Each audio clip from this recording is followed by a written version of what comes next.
Hi, everybody.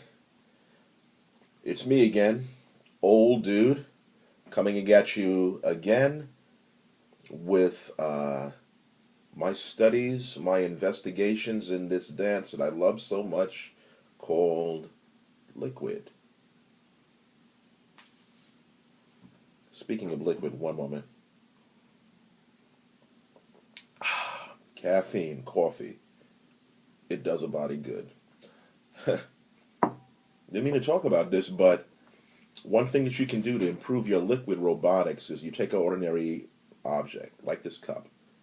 Now, because I have this cup, I'm always aware of what's inside of it and it can spill. So, whatever movement I do with the cup, I'm forced to do certain things and not do certain things based on the fact that stuff can spill. And as you can see, it kind of just helps my movement. That's not what I wanted to talk about, though, but that's quick, that's spontaneous, that's okay.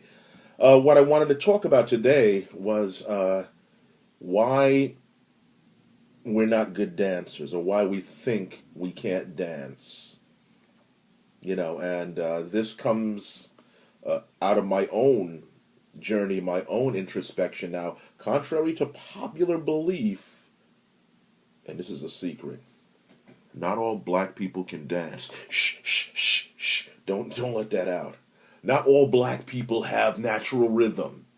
Now, the reason why people say that is because, we live in an environment, where there's music, where there's dancing, and we get a chance to see that and maybe get it into us a little easier, but a lot of black people really can't dance.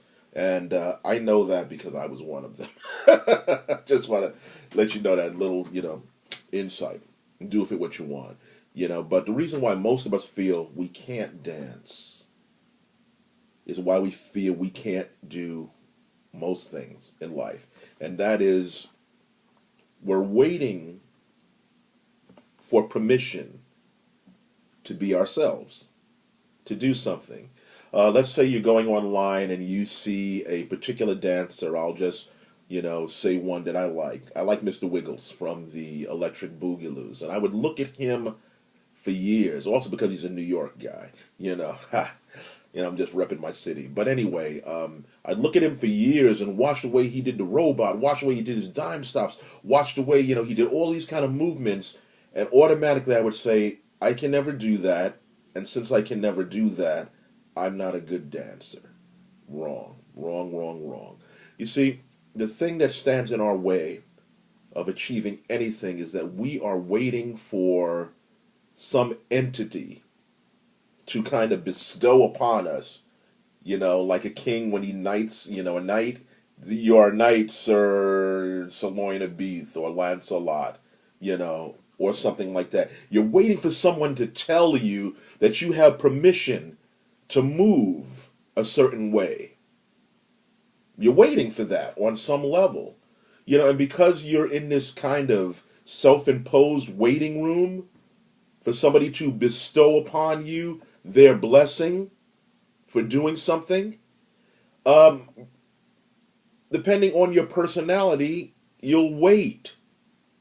And if that endowment doesn't come, then you'll be stuck in this realm of thinking that you can't do something. Now, how does this relate to liquid dancing? If you've been following my studies and my tutorials, which I hate to use that word, if you've been on this journey with me, you may have noticed, because I'm a beginner, that the more videos that I've made, the more fluid my dancing gets. Now, that's not me tooting my own horn.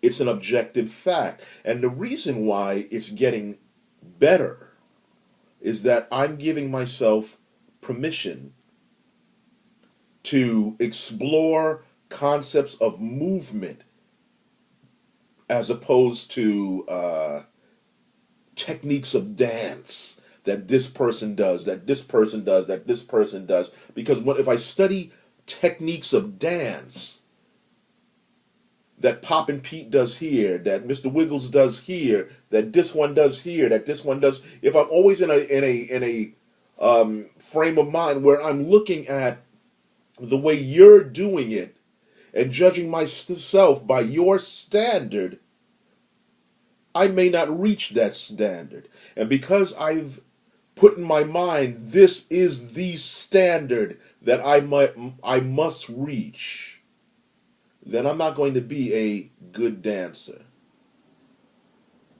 Instead, if I study concepts of moving and apply those concepts of moving, to my own dance, like in the liquid, liquid is about moving underwater, I said. And if I study how things move underwater, fishes, plant life, things of that nature, I'll get the liquid movement. I'll get it.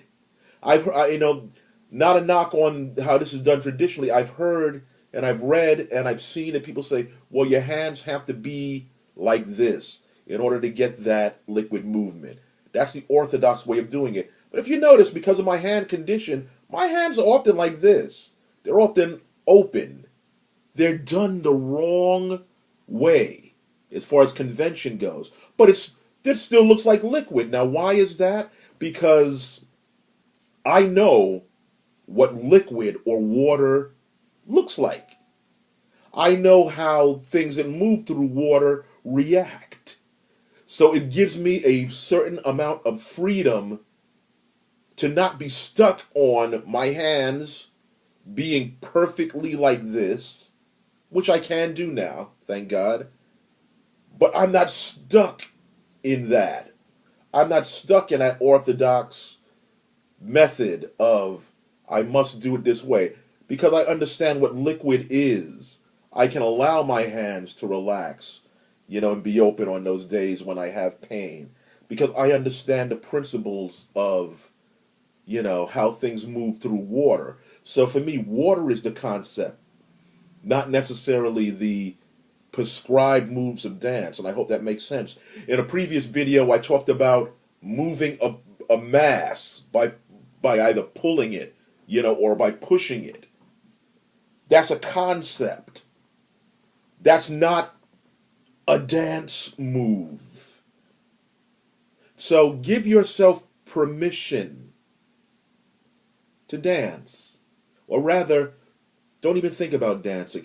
Give yourself permission to move. And notice notice in your own life, how objects are moved and how they're impacted based on conditions like water, conditions like wind or air coming through, conditions like if something crashes, on it, it meets a force where, it can't move anymore. Study that.